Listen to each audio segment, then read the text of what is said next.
啊，那你现在吹这里去。你吹这个地方。你是拿这个做事业吗？对。客人收到后他说有划痕，什么都要退款。我说这种修一下就好了啊。然后谢谢。对啊。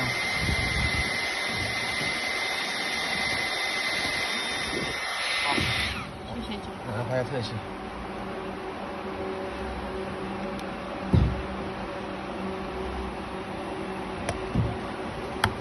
这样 OK 吧？再收看。